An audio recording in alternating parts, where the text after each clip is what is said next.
প্রত্যেকটা ক্যাম্পাসে শিক্ষার্থীরা আপনাদেরকে বয়কটের ডাক দেবে দেখবেন। আমরা বলতে চাই ছাত্র দলের কাজটা আসলে কি? আপনারা ওয়েলফেয়ার পলিটিক্স বোঝেন না, ছাত্র সংসদ চান না, শিক্ষার্থী বোঝেন না, তাহলে আপনারা চানটা কি?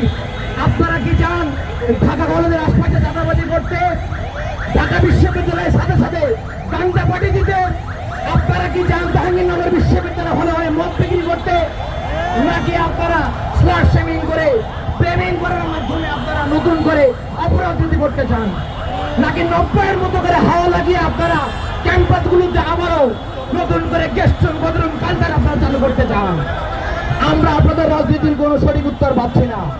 বিগত 1.5 বছরে জুলাই অভ্যুত্থানের পরে আমরা এখন পর্যন্ত ছাত্র দলে কোনো গঠনমূলক কার্যক্রম দেখি নাই। তারা শিক্ষার্থীদের সামনে তাদের রূপরেখা প্রণয়নে সম্পূর্ণ পরিমাণে ব্যর্থ হয়েছে। সংগ্রামী উপস্থিতি, টিভি খুললে দেখা যায় বিএনপি নেতারা বড় বড় গল্প করেন ছাত্র সংসদ নির্বাচনের প্রভাব জাতীয় নির্বাচনে পড়বে না। তাহলে কেন আপনারা নির্লজ্জের মতো করে আজকে হাইকোর্টে গিয়েছিলেন স্বাস্থ্য বন্ধ করার জন্য? আপনারা দেখে থাকবেন পেশি শক্তি ব্যবহার করে রাজনীতি প্রভাব খাটিয়ে সাক্ষী বন্ধের জন্য বিএনপি যা করছে তা অত্যন্ত ন্যাক্কারজনক। এদেশের কোনো জনগণ এটা মেনে নিতে পারছে না। আপনারা দেখে থাকবেন আজকে সকালবেলা 700 থেকে দায়িত্বপ্রাপ্ত 8 জন বিএনপি পন্থী শিক্ষক পদত্যাগ করেছে।